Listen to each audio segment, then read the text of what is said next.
चलिए हम लोग देखते हैं क्या आज हम लोग पढ़ेंगे समरूप और समजात अंग। देखो पहले हम लिखते हैं समजात, क्या समजात, और एक क्या है समरूप। गौर से बात को समझिए, ठीक है। समजात अंग और समरूप अंग हम दो चीज पढ़ रहे हैं आज। समजात अंग और कौन समरूप अंग, ठीक है। ये दोनों अंगों को समझिए। समजात अंग वह होता है, ठीक है, जिसका जो अंग है संरचना में, ठीक है, संरचना में देखने में क्या हो समान हो, लेकिन कार्य की दृष्टि से भिन्न हो, ठीक है। कार्य में क्या हो भिन्न हो, लेकिन उसका जो संरचना है वो लगभग समान हो, ठीक है। तो क्या कहेंगे वे अंग, क्या वे अंग जिनकी बनावट क्या हो समान हो, जिनकी बनावट क्या हो समान हो पर इसकी जो कार्य है, इसका जो कार्य प्रक्रिया है वो क्या हो, पर इसका कार्य कैसा हो, कार्य भिन्न हो, अलग अलग हो, भिन्न हो, तो इसे क्या कहेंगे समजात अंग कहते हैं। समझ में आया क्या, क्लियर हुआ। जैसे उदाहरण देख लो, जैसे बिल्ली, क्या बिल्ली हो गया, घोड़ा हो गया, ठीक है। अब देखिए मनुष्य, ठीक है, घोड़ा बिल्ली मनुष्य, ठीक है, और भेड़ बकरियां आदि ऐसे जो भी उदाहरण आपको दिखाई दे रहे हैं ये सब किसमें आएंगे समजात अंग के अंतर्गत आएंगे। ध्यान से देखो, मनुष्य के पास हाथ होता है, अग्रपाद जिसको बोलते हैं, ठीक है, मनुष्य में अग्रपाद और पश्चपाद होता है। उसी तरह भेड़ में भी क्या होता है अग्रपाद और पश्चपाद होता है। उसी तरह घोड़ा में भी अग्रपाद और पश्चपाद होता है। आप लोग को ध्यान देना है कि जो घोड़ा में अग्रपाद है वो चलने में काम आता है, अब मनुष्य का जो अग्रपाद है वो किसी कार्य को करने में, जैसे मान लो बोझा उठाना है ना शायद भाई, बोझा उठाना है, वो क्या करेगा मनुष्य उठा के ऐसे सर पे रख लेगा। अब घोड़ा कह दो तब, घोड़ा उठा के रखी, बकरी कह दे रखी, नहीं ना रखेगा।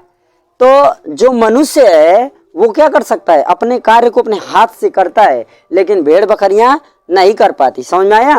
तो संरचना में तो समान होता है, अग्रपाद इनका भी है, अग्रपाद इनका भी है, अग्रपाद इनका भी है, ठीक है। थोड़ा सा इनमें संरचना भी भिन्न हो सकती है, ठीक है, लेकिन बनावट उसकी ऐसा ही रहती है। जैसे मनुष्य के अग्रपाद की बनावट है उस तरह भेड़ के अग्रपाद की, घोड़ा की, बिल्ली की, ऐसे बंदर के, ठीक है। इस तरह से क्या होते हैं इनके अग्रपाद क्या होते हैं समान होते हैं, लेकिन इनकी कार्य प्रक्रिया भिन्न भिन्न होती है। अभी एग्जाम्पल बताएं, दूसरा एग्जाम्पल ले लो। मनुष्य क्या करता है अपने हाथ से रोटी बना के खा लेगा, बैल का कहते रोटी बना खाएगा, बना खा ले। अच्छा बिल्ली का तो तू दूध गर्म कर ले, दूध गर्म के पी ले, पिएगी का हो।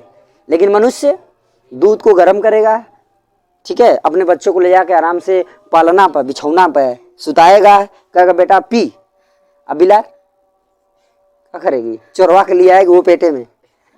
ऐसा तो ना है कि कोनो कटोरी में उठा के ले आई ले पी ले बचवन, ऐसा हो सकता है नहीं। तो खाने का मतलब क्या है इसका कार्य क्या होगा भिन्न होगा, लेकिन संरचना उसकी लगभग समान होगी। तो ऐसे अंग को हम क्या कहते हैं समजात अंग कहते हैं। क्लियर हो गया।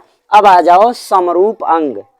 समरूप अंग में क्या होगा, यहाँ देखो वे अंग की बनावट समान होती है पर इसका कार्य भिन्न होता है। यहाँ आ जाएगा अंग की बनावट भिन्न होती है पर कार्य समान होता है। क्लियर हो गया। इसमें क्या होगा अंग, क्या अंग की बनावट बनावट क्या होता है, भिन्न होता है। समझो ध्यान से, अंग की बनावट भिन्न होती है ना, परंतु कार्य समान होता है। पर कार्य, कार्य कैसा होता है, कार्य समान होता है। क्या समझ में आया?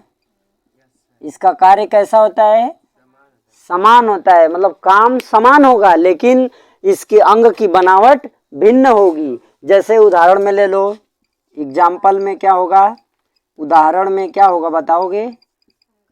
हाँ, चमगादड़, चमगादड़ और ठीक है, चमगादड़, चिड़िया ले लो ना, चिड़िया में सब आ जाएंगे, है कि नहीं? चिड़िया थोड़ा सा, चिड़िया चमगादड़ में थोड़ा अंतर हो जाएगा ना, क्योंकि इनकी जो पंख होगी इसके पंख से थोड़ा अलग होगा। इसका जो पंख होगी इसके अग्रपाद में चिपकी होती है, लगी हुई होती है, ठीक है। लेकिन चिड़िया में दो ही तो पैर है, ठीक है, उसमें ये नहीं लगा होता है। इसकी पंख अलग होगी और इसकी पंख जो है पैर के साथ, हाथ के साथ लगी होती है। तो इसलिए चमगादड़ जो है, चिड़िया जो है, इसकी बनावट, इसके पंख की बनावट क्या है, अलग अलग है, ठीक है। और एक कौन सी बोला था मैं, अभी बताओ, अभी और क्या बताया तुम लोगों को? वैल मछली हमें आ जाएगी भैया इसमें, बस उल्लू चिड़िया में ना आ जाएगा। और कौन आएगा जल्दी बोलो? अरे और जो समोसा में कबो कबो पड़ जाता है, अरे समोसा में आलू हमेशा पड़ता है, कैसा इंसान है यार, कभी कभी ना काला काला पड़ जाता है, काकरोच, देखो तो आई आलू कर रहा है, काकरोच, ठीक ना। तो काकरोच भी किस में आएगा, इसी में आएगा। क्या यार तुम भी ना, काकरोच, हाई बिल्ली वाला सिंहासन यहाँ लगा दिया। काकरोच ना काला काला होता है, कबो कबो का पड़ा, समोसे में पड़ जाता है बनाते वक्त ना, किसी फिल्म में आया था ना, ऐसा होता है। तो क्लियर हो गया, समरूप अंग क्लियर हो गया, समझात अंग क्लियर हुआ, कोई डाउट इसमें किसी को? चलो दूसरी पॉइंट, ठीक है, चलो दूसरी पॉइंट पर ध्यान दो। अब हम लोग दूसरा पढ़ेंगे, मेंडल के अनुवांशिक, जो मेंडल के अनुवांशिक नियम थे। ये पूछता है मेंडल के तीनों नियम की व्याख्या कीजिए। मेंडल ने अनुवांशिक नियम में 3 ठो नियम प्रस्तुत किए थे ना, तो पूछता है अक्सर कि मेंडल के तीनों नियम को स्पष्ट कीजिए। तीनों नियम को क्या स्पष्ट कीजिए, ये क्वेश्चन आपका हो गया, स्पष्ट कीजिए या स्पष्ट, ठीक है। अब ध्यान देना, मेंडल ने 3 नियम दिया था। पहला नियम क्या है, प्रभाविता का नियम। पहला नियम क्या है, प्रभाविता का नियम, ठीक है। पहला कौन सा नियम है, प्रभाविता का नियम। गौर से बात को समझिएगा, पहला है प्रभाविता का नियम, दूसरा है क्या, पृथक्करण का नियम। कौन सा, पृथक्करण का नियम, ठीक है। पृथक्करण का नियम कैसे लिखा जाएगा, कौन बता सकता है? कोई है इसमें बहादुर बच्चा, बोलो कौन बताएगा? हाँ बोलो, कैसे? हाँ कैसे? हाँ ठीक, हो गया, सबकी कहानी खत्म। हाँ कैसे बोलो, मान लो मैं पृथक लिख दिया, इसके बाद क लिख दूं, बस हो जाएगा। क लिख दिया, फिर रहेगा कैसा? ये सही है कि नहीं, जल्दी बताओ, क्लियर करो। आई तो कमेंट वाले आफत करते हैं, बोलो सही है, क्लियर हो? अरे यार इतना तो क्लियर रहो कम से कम, सही है, टेंशन मत रहो, ठीक है ना। चलो, पृथक्करण का नियम, इतना तुम लोग यार कमजोर हो क्या है यार, तुम लोग रोज रोज विज्ञान पढ़ रहे हो। नियम, ठीक है। चलो तीसरा कौन सा है, तीसरा नियम कौन सा है, जल्दी बताओ। पहला नियम है प्रभाविता का नियम, दूसरा पृथक्करण का नियम, तीसरा नियम बताओ भाई, बताओ तीसरा नियम। 10 में पढ़ रहे हो, बताओ, पेपर सामने है ना, अरे सब पढ़ चुके, इसके बाद भी जवाब नहीं आ रहा है, कितनी गंदी बात है। कैसे काम चलेगा, मानसिकता कह रहे मानसिकता का नियम, स्वतंत्र अभ्युवन का नियम है। कौन सा है, स्वतंत्र, कोई बात नहीं, स्वतंत्र अपविहुवन, कौन सा? स्वतंत्र अपविहुवन का नियम, ध्यान रखिएगा। ये 3 नियम मेंडल ने प्रस्तुत किए हैं, ठीक है। इन तीनों नियमों को हमें पढ़ना है, बहुत ही मोस्ट इंपॉर्टेंट है। ये क्वेश्चन आएगा तो 7 नंबर का आएगा, समझ गए। मेंडल के 3 नियम को स्पष्ट कीजिए, पूछता है सवाल में कि, या फिर सीधे पूछ देगा मेंडल के नियमों की व्याख्या कीजिए। तो मेंडल के नियमों की व्याख्या कीजिए, तो पहला आ गया आपका प्रभाविता का नियम, दूसरा क्या? पृथक्करण का नियम, तीसरा आपका क्या हो गया? स्वतंत्र अपविहुवन का नियम। ध्यान से बात को समझो, लिखा है प्रभाविता का नियम। देखो प्रभाविता का नियम मेंडल ने जो बताए, तो उसमें एक क्या लिया? नर और मादा। ध्यान देना, इसमें मैं ट्रिक से बता रहा हूँ, ध्यान समझो। आप आराम से ज़्यादा लिख सकते हो, अगर समझ में आ जाएगा तो ज़्यादा लिख लोगे, और समझ में नहीं आएगा हम पूरा थ्योरी लिखवा क्या करेंगे, याद नहीं होगा, फायदा क्या है। तो इस प्रभाविता का नियम में जरूरत किसकी है? नर और मादा की। किसकी? नर मादा। गौर समझो, जब नर का गुण एवं मादा का गुण, ठीक है, दोनों का गुण किसी में जाके मिले, जैसे मान लो पुष्प की बात करते हैं, पुष्प की बात करें, पुष्प, ठीक है, इसमें जो पुष्प है इसमें नर मादा होंगे ना, पुष्प में नर होंगे और मादा होंगी, ठीक है, समझेगा। नर को मान लो कि लाल रंग का है, जो नर पुष्प है, पंखुड़ी है, जो मतलब पुंकेसर वाला हिस्सा है, या फिर समझ लो कि एक जो नर वाला हिस्सा है वो लाल रंग का है, और मादा वाला मान लो कि क्या है? सफेद रंग का है। कौन सा? सफेद रंग की। बात को गौर समझना। तो जब इसका संकरण होगा, इसका जब संकरण होगा, ठीक है, तो उसमें ये देखा जाएगा कि लाल रंग वाला प्रभावी है या सफेद रंग वाला, ठीक है। अगर नर प्रभावी होगा तो लाल रंग प्रभावी होगा, मादा होगा तो सफेद, ठीक है। तो अगर लाल रंग आ जा रहा है, दोनों संकरण होने के बाद क्या हुआ? लाल रंग आ गया, तो एक हो गया प्रभावी और दूसरा हो गया अप्रभावी। समझ में आया? अगर पुष्प, जैसे पुष्प है, एक लाल और मादा सफेद, ये दोनों का संकरण कराया गया, अगर पुष्प कैसा हो गया? लाल हो गया। पुष्प कैसा मिला? लाल मिला, तो नर यानी पहला लक्षण प्रभावी हो गया। अगर पुष्प सफेद मिल गया तो मादा प्रभावी हो गई और नर अप्रभावी हो गया। क्लियर है? अब दोनों बात आ जाती है, लाल या सफेद वाली बात आ जाएगी, तब क्या होगा? अप्रभाविता का नियम हो जाएगा, ठीक है। लाल या सफेद आ गया तो भी ये क्या है? प्रभाविता का नियम लागू होगा। समझ में आया? तो प्रभाविता का नियम ध्यान समझो, इसके लिए नर मादा होना जरूरी है। पुष्प मान लो ले लिए, नर लाल है और मादा सफेद है, अगर लाल आ गया तो उसमें क्या होगा? नर प्रभावी होगा और मादा अप्रभावी होगी। क्लियर हो गया? अगर पुष्प सफेद बन गया तो मादा प्रभावी हो जाएगी और नर अप्रभावी होगा। क्लियर हो गया? इस तरीके से इसको कहते हैं हम प्रभाविता का नियम। क्लियर हो गया? इसके बाद है क्या? पृथक्करण का नियम। पृथक्करण के नियम में क्या होता है? F1 पीढ़ी। देखो मान लो, मनाते हैं, ध्यान से मानो, यह मान लीजिए कि संकरण करा लीजिए, क्रॉस ना, मान लीजिए इसी वक्त बता रहे हैं, ध्यान से देखो, मान लीजिए कि क्या है, एक एकदम नाटी कोई औरत है, एकदम छोट इतनी बड़ी 52 इंच का, छोटी सी छोटा एकदम, ठीक है, और एक पुरुष है जो का है बहुत लंबा है, कैसे 8 फीट का है ना, बहुत बड़ा है, ठीक है। तो जब इसका संकरण होगा, ध्यान से बात को समझना, जब इसका संकरण होगा ना तो कौन सी पीढ़ी बनेगी? प्रथम पीढ़ी, और सभी एक समान हो जाएंगे ना। देखो ये नटी, ये लंबा, दोनों का विवाह हो गया, ठीक है, संकरण हुआ, तो इसके जो बच्चे हुए वो कैसे हो गए? नाटी, संकर नाटी, ना नाटी ना लंबा, ना लंबा हुआ ना नाटी हुआ, दोनों का लक्षण आ रहा है, ठीक है। और दूसरा भी यही होगा ना, तो इसमें जितने होंगे सब ऐसा ही लक्षण प्रदर्शित करने वाले होंगे। समझ में आया? इसमें सब क्या होंगे? संकर लंबा या संकर बौने होंगे। क्लियर हो गया? ये आपकी कौन सी पीढ़ी आ गई? F1 पीढ़ी। कौन पीढ़ी आ गई? F1 पीढ़ी। अब इसी में स्व संकरण हो जाए, स्व संकरण मतलब इसी में संकरण करा दिया जाए, ठीक है। मतलब क्या? ये नटवर है, संकर नाटा है, और ये भी संकर नाटा है या संकर लंबा है, इन दोनों का पुनः क्या होगा? संकरण होगा, तो क्या हो जाएगा? ये स्थिति बनेगी, तो इसका जब इसके साथ संकरण होगा तो ये लंबा हो जाएगा, फिर इसका इसके साथ संकरण होगा तो क्या होगा, लंबा संकर या संकर लंबा। क्लियर हो गया। फिर इसका इसके साथ होगा तो क्या हो जाएगा, संकर लंबा। फिर इसका इसके साथ हो जाएगा तो बौना, बौना हो जाएगा। तो ये क्या है, दूसरी पीढ़ी है। समझ में आया। इसे कहते हैं पृथक्करण का नियम। इसे क्या कहेंगे, पृथक्करण का नियम। समझ में आया। गौर से एक बार और समझो। प्रभाविता का नियम, जिसमें नर और मादा का प्रभाव पड़ता है, वो नियम क्या कहलाता है, प्रभाविता का नियम कहलाता है।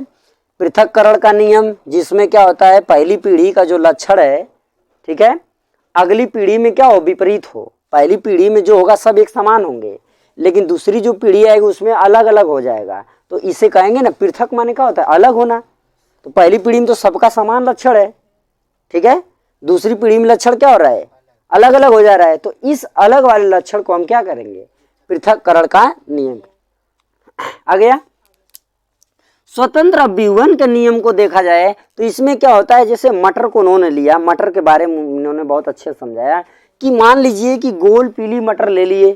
कैसी ले लिए, गोल पीली मटर ले लिए। समझो ध्यान से, गोल पीली मटर लिए, ठीक है। इसका संकरण, गोल पीली मटर का संकरण कैसे करा दिए, गोल झुर्रीदार, कैसे, पीली झुर्रीदार मटर से। किससे करा दिए, पीली झुर्रीदार मटर से। झुर्रीदार समझ रहे हो ना, झुर्रीदार जो सब्जी वाली मटर, देखो बाजार में जाओगे बोने वाले, जब मटर बोई जाती है उस समय मार्केट में जाकर कहोगे ना मुझे सब्जी वाली मटर चाहिए, बोना है, तो एक मटर देखा वो इधर उधर दबी होगी।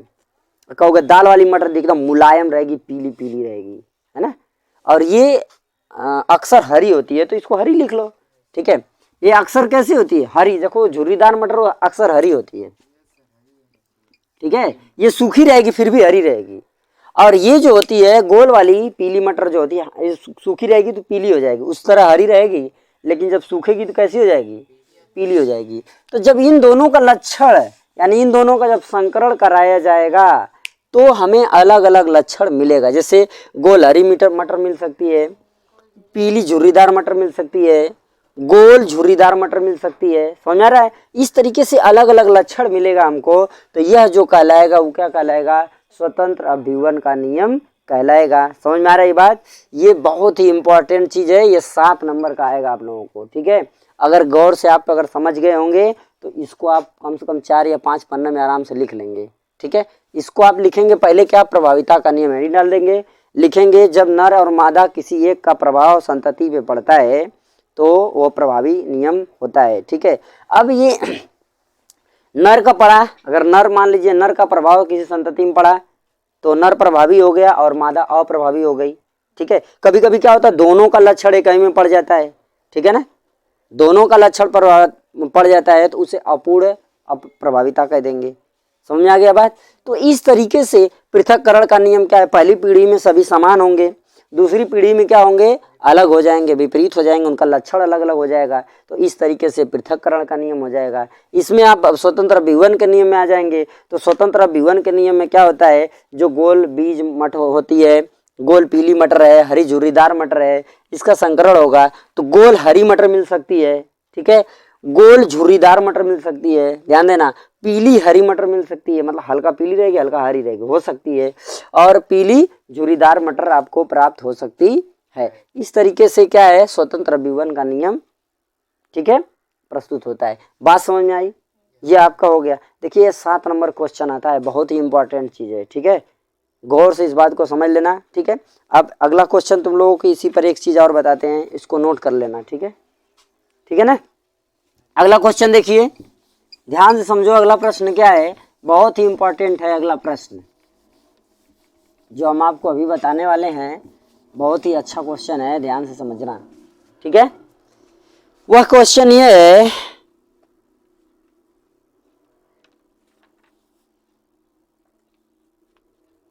समरूप समझा तो बता दिए, क्लियर हो गया। ये भी देखो बहुत ही मस्त क्वेश्चन था, समरूप और समझात अंग वाला, ठीक है ना।